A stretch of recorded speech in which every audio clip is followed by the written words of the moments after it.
তো এখানটা বেশিক্ষণ থাকাটা সেফ নয়, ক্যাম্প থেকেও সেরকমটাই বলে দিয়েছে।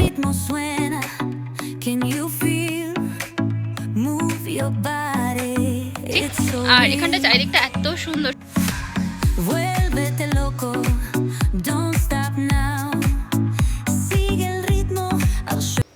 হ্যালো এভরিওয়ান, আমি পপি চলে এসেছি আবার একটা নতুন রিফ্রেশিং ভিডিও নিয়ে। লাস্ট ভিডিওতে তোমাদের সঙ্গে শেয়ার করেইছিলাম কলকাতা থেকে উড়িষ্যার বালাসোরে অবস্থিত বাগদা সি বিচ বা দুবলাগাড়ি সি বিচ অবধি আমরা কী করে এসে পৌঁছলাম, আমাদের পুরো রোড ট্রিপের জার্নিটা শেয়ার করেছিলাম। তো আমি লাস্ট ব্লগে তোমাদের সঙ্গে শেয়ার করেছিলাম আমরা কিন্তু কোনো ক্যাম্প বা থাকার জন্য রিসর্ট কিছু বুক করে আসিনি, তো আমরা এখন সেটাই খোঁজার উদ্দেশ্যে এসেছি। এখন আমরা নতুন নতুন কয়েকটা 3-4টে রিসর্ট দেখবো, দেখে তারপর যেটা আমাদের অ্যাকর্ডিং সুইটেবল হবে সেই অ্যাকর্ডিংয়ে কিন্তু আমরা ডিসাইড করব। আর যারা নতুন আমার চ্যানেলে ভিডিও দেখছে তাদের জন্য বলে রাখি, আমি পপি চলে এসেছি আবার একটা নতুন রিফ্রেশিং ভিডিও নিয়ে। কেমন আছো তোমরা সবাই? আশা করছি তোমরা সকলে খুব ভালো রয়েছো, আর আমি কিন্তু তোমাদের ভালোবাসায় ভীষণই ভালো রয়েছে। যেহেতু আমরা অনেক ভোর মানে সকাল সকাল বাড়ি থেকে বেরিয়েছিলাম, তো সেই জন্য এখন কিন্তু যেহেতু প্রায় বিকেল হতে যায়, প্রচণ্ড জোর খিদে পেয়েছে। আগে থাকার জায়গাটা ফাইনালাইজ করতে হবে, আর লাঞ্চের টাইম যদি ওভার হয়ে গেছে, জানি না খাবার পাবো কি না দো, বা কীরকম কি খাবার পাচ্ছি বা কোথায় স্টে করছি, সবটা আগে ফাইনালাইজ করে তারপর তোমাদের সঙ্গে দেখা করছি। ফাইনালি আমরা চলে এসেছি হচ্ছে আমাদের ক্যাম্পে বা হোটেলে, যেখানে আমরা থাকবো। হোটেল তো বলা যাবে না এটাকে, আর এটা খুবই স্পেশাল, তার কারণ রয়েছে। তার কারণটা আমি তোমাদেরকে বলছি না, দাঁড়াও দেখাচ্ছি। আমরা যে ক্যাম্পটায় ফাইনালি থাকার সিদ্ধান্ত নিয়েছি সেটা হচ্ছে ভাইকিং সি বিচ ক্যাম্প বাগদা। তোমরা যে কেউ সার্চ করলেই পেয়ে যাবে। আর আমাদের থাকার জায়গাটা এতটা স্পেশাল, তার কারণ এই মাড হাউসটায় কিন্তু আমরা স্টে করছি, আমরা কোনো কটেজে থাকছি না। এই মানে ঘরটা কিন্তু পুরোপুরি মাটির তৈরি। তো চলো ডিটেলসে তোমাদের সঙ্গে দেখাবো, বাট আগেই বলেছিলাম খিদে পেয়েছে, আগে খাবারটা খেয়ে নিই তারপর দেখাচ্ছি। তো দাদা ভীষণই ভালো ছিলেন, যিনি ওনার ছিলেন, উনি আমাদের জন্য স্পেশালি, যেহেতু লাঞ্চের টাইম পেরিয়ে গেছিলো, বাট উনি আমাদের জন্য স্পেশালি মাছের ঝোলের সঙ্গে ডাল আর ডিম ভাজা, তার সঙ্গে সঙ্গে আলু ভাজা কিন্তু অ্যারেঞ্জ করে দিয়েছিলেন। তো ফাইনালি খেয়ে দিয়ে আমরা বেরিয়ে পড়েছি এবার সমুদ্র সৈকতে যাওয়ার জন্য। আমরা এখানে এসে ফার্স্টে খাওয়া দাওয়া কমপ্লিট করে নিলাম, বিকজ অনেক সকালে ঘর থেকে বেরিয়েছিলাম, তো ভীষণ খিদে পেয়ে গেছিলো। এখন যাচ্ছি হচ্ছে আমরা সমুদ্রের দিকে। আর জায়গাটা তো অনেক সুন্দর, তোমাদেরকে অলরেডি আগে দেখিয়েওছি যখন আমরা হোটেল কি বলবো এটাকে কি বলে, ক্যাম্পে ঢোকার আগে তোমাদেরকে দেখিয়ে দিয়েছিলাম। এখন যাচ্ছি হচ্ছে সমুদ্রে, কিছু ছবি তুলবো, একটু লম্ফ করবো সেই জন্য। আর এটার লোকেশনটা খানিকটা, আমরা ওই দিকটায় যাচ্ছি, ওই দিকটায় সমুদ্র। এখন আমরা যাচ্ছি হচ্ছে ঝাউবনের মধ্যখান দিয়ে। ঝাউবনের আধা বেশিরভাগটাই কেটে ফেলেছে, খুব মজা পাচ্ছি।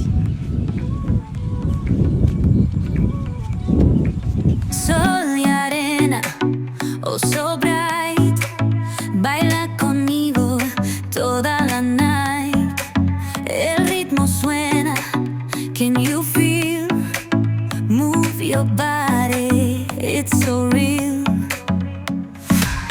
Vuélvete loco, don't stop now. তো এখন তো আমাদের এখানে মোটামুটি কিছুক্ষণ সময় কাটানো হয়ে গেছে কমপ্লিট। আর স্নান তো করিনি, যেহেতু বিকেল গড়িয়ে প্রায় সন্ধে হতেই যায়। আর এখানকার জলটা অ্যাকচুয়ালি খুব একটা বেশি পরিষ্কার নয়, তার মধ্যে না জলে ভীষণ কাঁকড় বা ওই ঝিনুক টাইপের জিনিসপত্রগুলো ভেসে ভেসে আসছে। তো আমার ঠিক ভালো লাগলো না স্নান করতে, তাই আমি স্নান করিনি। দেখি কালকে সকালে যদি সানি ওয়েদার থাকে তাহলে ফটোস টুকটাক কিছু নেবো। এখন কয়েকটা রিলস বানানোর ট্রাই করলাম, জানি না কতটা কি হয়েছে, এডিট করে একটা মেকআপ দিতে হবে আর কি, কারণ সেরকম খুব ভালো তো কিছু হয়নি, কারণ পারি না। তো যাই হোক, তোমরা দেখতে থাকো। আর এখানে খুব বেশিক্ষণ থাকাটা পসিবল নয়, কারণ প্রায় সন্ধে হতে যায়। আর ক্যাম্প থেকেও বলে দিয়েছিল এখানে খুব বেশিক্ষণ না থাকার জন্য, সন্ধ্যের পর আর কি। যাবার মুখে আমায় বললো এবার আমাকে একটা ছবি তুলে দে, আমি এমনি করে জলে লাফ মারছি, তখন এই জাস্ট ক্লিক করে নিবি। তো যাই হোক, আমরা টুকটাক কিছু ফটোস নিয়েছি। এবার চলো ক্যাম্পে যাওয়া যাক। ক্যাম্পে গিয়ে তারপর সন্ধেবেলায় তোমাদের সঙ্গে দেখা হচ্ছে। তো এটা হচ্ছে আমাদের আজকের stay, Viking sea beach camp বাগদা। সত্যি বলতে এখানকার অ্যাম্বিয়েন্স ভীষণই সুন্দর, রাত্রিবেলা স্পেশালি এত ভালো লাগে। যদিও ওদের এখনও মেনটেনেন্সের কাজ চলছে, যেহেতু বললাম গতকাল ঝড় হয়েছিল, তো এখানে অনেক কিছু ভেঙে গেছে। গতকালের ঝড়ে ভালোই ক্ষতিগ্রস্ত হয়েছে এই পুরো এলাকাটাই, যেটুকুনি দেখতে পারলাম। তো এই Viking sea beach camp atmosphere বলো, অ্যাম্বিয়েন্স বলো, ভীষণই সুন্দর। এখানে টোটাল 12টা মতন কটেজ রয়েছে। আমরা তো একটা মাড হাউসে রয়েছে, যেটা খুবই স্পেশাল। তো আমাদের ভেতরে গিয়ে পুরোটা দেখাবো কীরকম কী রয়েছে। তার আগে চলো, দাদারা বলছিলেন সন্ধ্যাবেলা চা স্ন্যাক্স কিন্তু ওনারা অলরেডি দিয়ে দিয়েছেন। তো আমরা আগে চা স্ন্যাক্সটা খেতে খেতে তোমাদের সঙ্গে বাদবাকি ডিটেলসটা শেয়ার করছি। আর হ্যাঁ, এখানে সব থেকে বেস্ট আমার যেটা লেগেছে, সন্ধ্যাবেলা থেকে এত সুন্দর সুন্দর মিউজিক এখানটায় চলছিল না, পুরো মুডটা জাস্ট রিফ্রেশ হয়ে যাচ্ছিলো, পুরো রিল্যাক্স হয়ে যাচ্ছিলো। মানে পুরোপুরি আমরা ভাইব নিতে নিতে পুরোপুরি সন্ধ্যাটা কাটাচ্ছিলাম। আর এই মাড হাউসে সব থেকে স্পেশাল আমার যেটা লেগেছে সেটা হচ্ছে এই ঝুমারটা, জাস্ট অসাধারণ দেখতে। মানে মাড হাউসটা মাটি দিয়েই পুরোপুরি তৈরি, বাট আমার সব থেকে অ্যাট্রাকশনের জায়গা ছিল এই ঝুমারটা।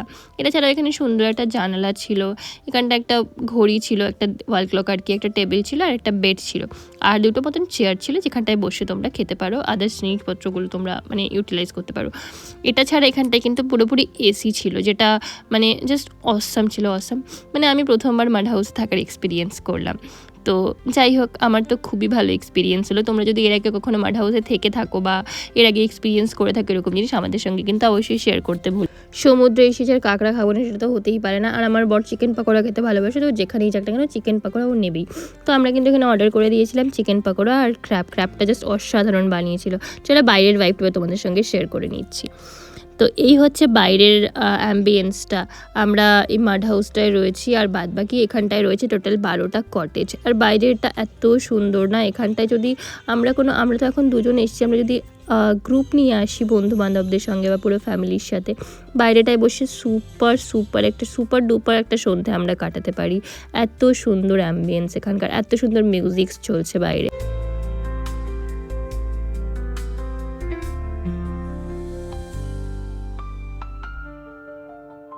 আর এই যে দিনের বেলায় তোমাদেরকে দেখিয়েছিলাম এই মাড হাউসটাতে কিন্তু আমরা থাকছি, রাত্রিবেলা আরও স্পেশাল লাগছে।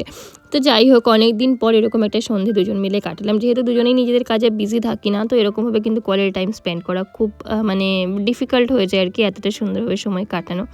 তো যাই হোক, এখানটায় রাতে আমাদেরকে ডিনার প্রোভাইড করে দিচ্ছি। রাতে আমরা হালকা ফুলকা খাওয়া বলেছিলাম, যেহেতু অনেকটা লেটে লাঞ্চ করেছিলাম, তো আমাদের ডিনারে ছিল চিকেন, আলু ভাজা আর মিষ্টি।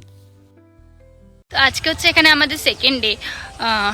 আজকে আমরা এখান থেকে বেরিয়ে যাব যদিও, বাট তার আগে এই জায়গাটা একটু ঘুরে দেখছি ক্যাম্পটা, যেহেতু কাল রাতে এখানটায় তো সেরকম আলোর ব্যবস্থা শুধুমাত্র ক্যাম্পের বাইরেটায় নেই, তো সেরকমভাবে এক্সপ্লোর করতে পারিনি। তোমাদেরকে এখন দেখিয়ে দিচ্ছি। আর এখানটা চারিদিকটা এত সুন্দর, সকাল থেকে বৃষ্টি হচ্ছিল, আমাদের সানরাইজ দেখতে যাওয়ার কথা ছিল, বাট সেটা পসিবল হয়ে ওঠেনি যেহেতু সকাল থেকে বৃষ্টি হচ্ছিল। তো এখন আমরা আবার একটু সমুদ্রের পাড়ে যাবো, বাট তার আগে তোমাদের জায়গাটা দেখাচ্ছি। এই দিকটায় দুটো রুম আছে, জাস্ট আমার পেছনে এইটাতে একটা এন্ট্রান্স আছে, এখান থেকে দুটো রুম আছে। আর আমরা ছিলাম হচ্ছে ওই পাশের রুমগুলোতে, ওখানে একটা মাড হাউসে, আমরা আর কি কোনো কটেজে থাকিনি। আর এখানে খুব সুন্দর ফ্লাওয়ার্স আছে, জায়গাটা জাস্ট অসাধারণ লাগছে, স্পেশালি বৃষ্টির পর তো আরোই ভালো লাগছে। তো চলো এখন আমরা যাবো হচ্ছে সমুদ্রের পাড়ে, আর বাদবাকিটা আমি তোমাদেরকে একটু ব্যাক ক্যামেরা করে দেখিয়ে দিচ্ছি।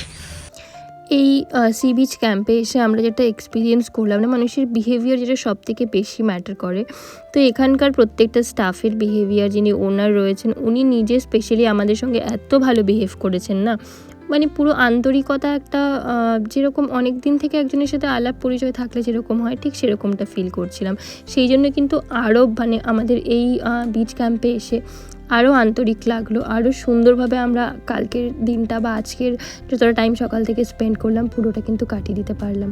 তো এখানটা জাস্ট একটা অসাধারণ এক্সপিরিয়েন্স আমরা গেইন করে নিয়ে গেলাম। এই জলাটায় ভীষণ সুন্দর ফুল ফুটেছিল আর কি।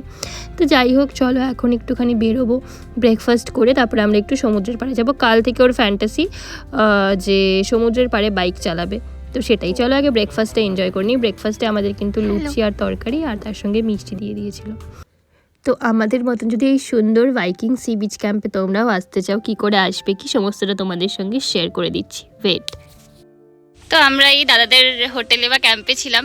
দাদা একটু বলে দাও তোমাদের ক্যাম্পে আসতে হলে কি করে আসবে। তো ট্রেন থেকে আসলে আমাদের বালুসাতে উতরবে, ওখানে অটোই পেয়ে যাবে আর বোলেরোই পেয়ে যাবে, আরামসে চলে আসবে। অটো তো আমাদের এখানে প্রোভাইড করা যায়।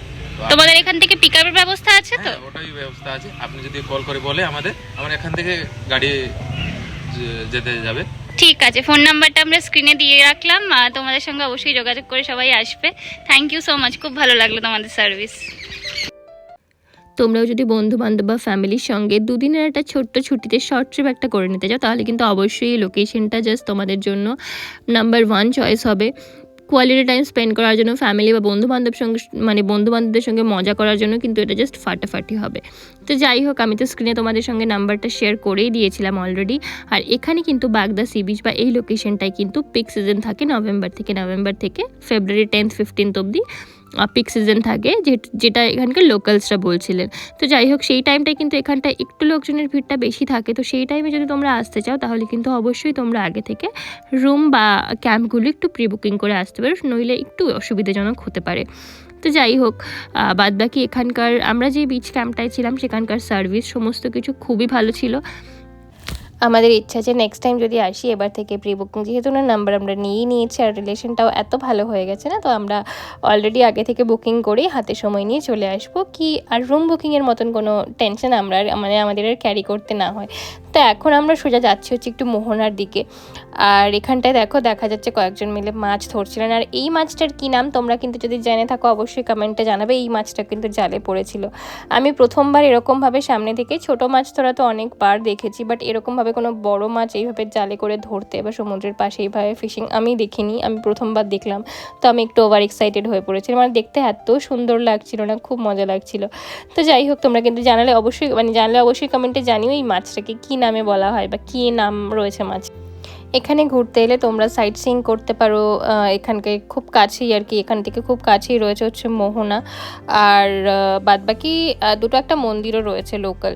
তো যাই হোক, আমরা টুকটাক ঘুরে নিয়ে চলে এসেছি হচ্ছে এই ছোট্ট দোকানটায়, যেখানে কিনে একটু চা খাবো।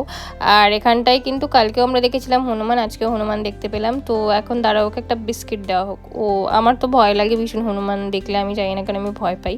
তো এখানটায় হনুমানটাকে বিস্কিট দিয়ে দিয়েছি, আমি একটা ট্রাই করবো ওকে দেওয়ার, যদি আমি মনে সাহস করে কোলাতে পারি। তো যাই হোক, এই জায়গাটা এত সুন্দর না, এই ঝাউবন, তার মধ্যে এখানে ছোট্ট একটা দোকান, জাস্ট কি বলবো, মানে কতক্ষণে যে সময়টা কেটে যাচ্ছে আমরা বুঝতেই পারছি না। যেহেতু আমাদের ফেরার তাড়াও রয়েছে, সেই জন্য একটু তাড়াহুড়োর মধ্যেই আমাদেরকে করতে হচ্ছে। যেহেতু সকালে বৃষ্টিও ছিল, আমরা আর্লি মর্নিং বেরোতেও পারিনি। জায়গাটা এত সুন্দর না, যতই ঘুরছি কি করে যে টাইম কেটে যাচ্ছে কিছু বুঝতেই পারছি না। তো আজকে যেহেতু আমাদের ফেরার তাড়া রয়েছে, এখন আমরা যাচ্ছি হচ্ছে ডাব খেতে। চা খেলাম যেহেতু, একটু ঘোরাফেরা করে একটু টাইম ওয়েস্ট করে নিলাম, এখন ডাব খাবো। চলো, ভেবেছিলাম রিলস বানাবো, তো ট্রাই করলাম কয়েকটা ফটোস কয়েকটা নেওয়ার চেষ্টা করলাম। যেহেতু অতটা পারফেক্ট নয়, তো এডিট করতে হবে, এডিট করে একটা জোগাড় লাগাতে হবে আর কি। আমরা চলে এসেছি আন্টির দোকানে ডাব খেতে। আন্টিটাই ডাব কেটে দিচ্ছে, দুটো।